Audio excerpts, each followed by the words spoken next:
What up, y'all? It's the homie Dame, and I think that most people would agree with me in saying that slavery is a pretty terrible thing. But you know what isn't so terrible?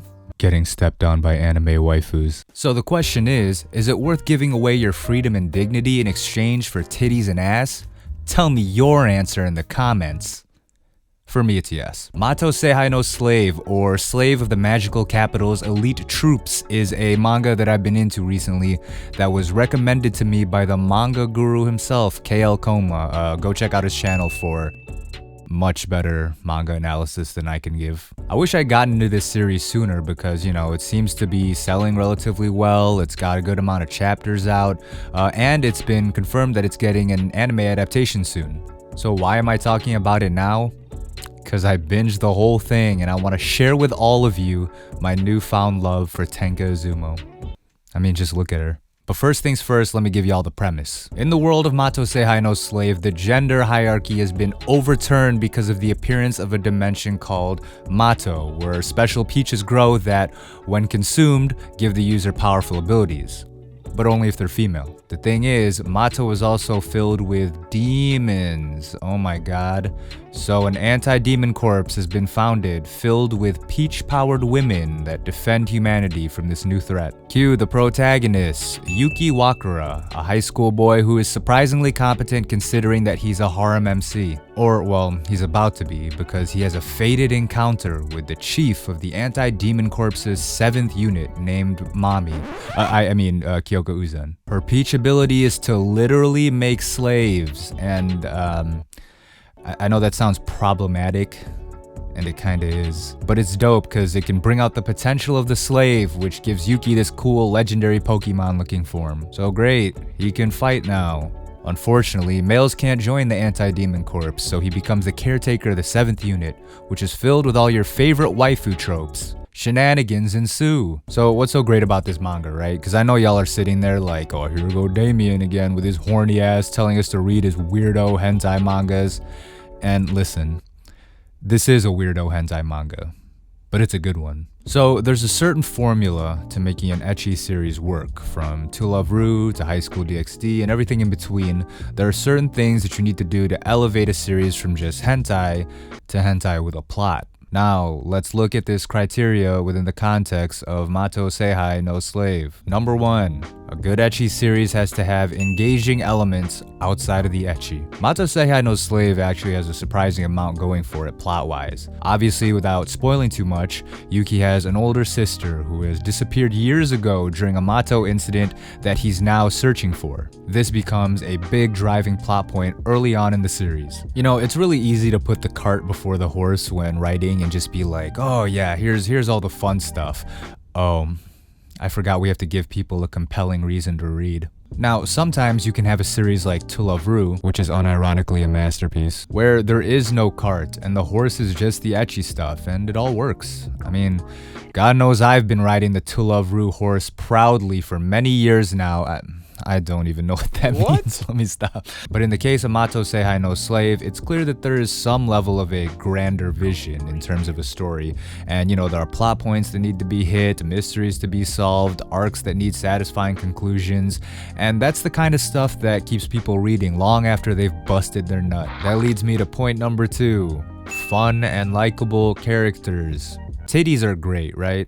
But isn't it also great to care about the person that the titties are attached to? I think this is the strongest point, writing-wise, that Mato Seihei no Slave has going for it.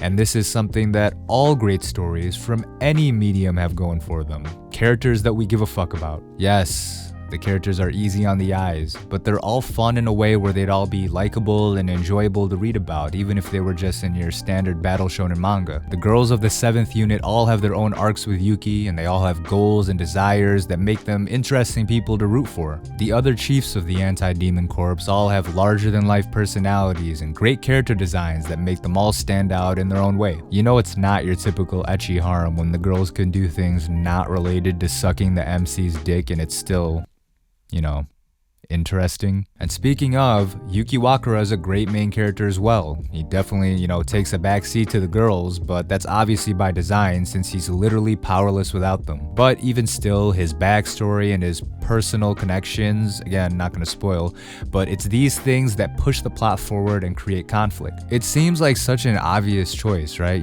Create characters with personality and goals. Duh, simple, right? But it's the simple fundamentals that make for an enjoyable series, and that leads me to point number 3. Writing fundamentals are great and all, blah blah blah, but all that is just by the number shit until you throw in the titties and ass. And what makes Mato Seihei no Slave great is that the ecchi content is well done and satisfying, while also making sense within the universe of the manga. I guess I'll spoil slightly here since this is a big part of the plot, and it's explained very early on, but if you don't want to see this, skip to this timestamp. Kyoka's peach power works like this. She can bring out the inner potential of the slaves, but afterwards she is forced to give a reward to the slave based on the slave's inner desires. When she enslaves random monsters, this is usually just like giving them food or something. But when it's a horny teenage boy, the rewards become, well, exactly what you'd expect. Oh, and her body is also physically compelled to go along and complete the reward, so yeah. Because of this phenomenon, Mato Seihei no Slave uses what I call the to love Ru method, where the joy in the manga comes from how creative it gets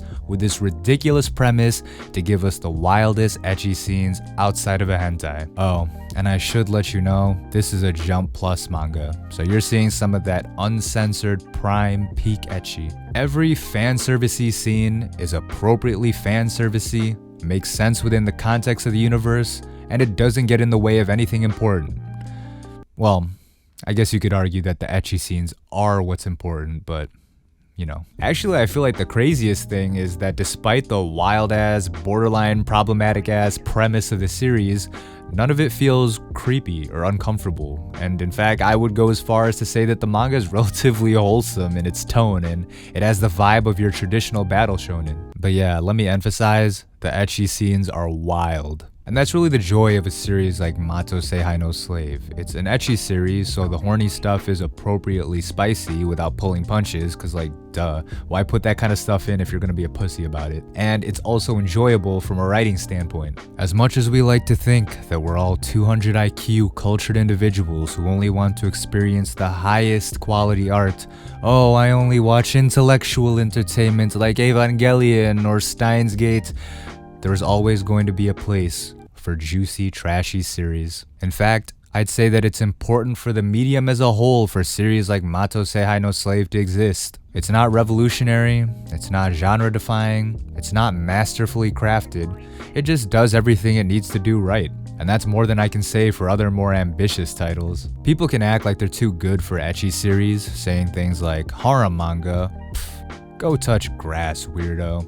But if something is fun, if something is entertaining, if something keeps you turning the pages, there's no shame in enjoying it. Mato Seihei no Slave is definitely a series I would recommend to all of you to read. It's a very easy, casual, comfort read, and like I said, it's got a little something for everyone. I will say that I'm curious as to how the anime adaptation will go. Obviously, I'm hoping that none of the cultured scenes get censored too heavily. Of course, we might not see bare ass and coochie on the screen, but I'm curious to see what they'll get away with. But more than that, I'm curious to see how they'll animate some of the fight scenes. Now, y'all know that I don't care too much about animation, and it's not like I'm asking for Demon Slayer Season 2 level shit, but there are some incredible action sequences in this manga, including one with the undisputed best girl of the series, Tenka, in a fight that I think would be so fun to watch if done correctly, especially with her specific power, which I'll obviously keep a secret. But yeah, I just wanted to ramble on about this series I've been reading, because y'all have been asking me to talk more about manga,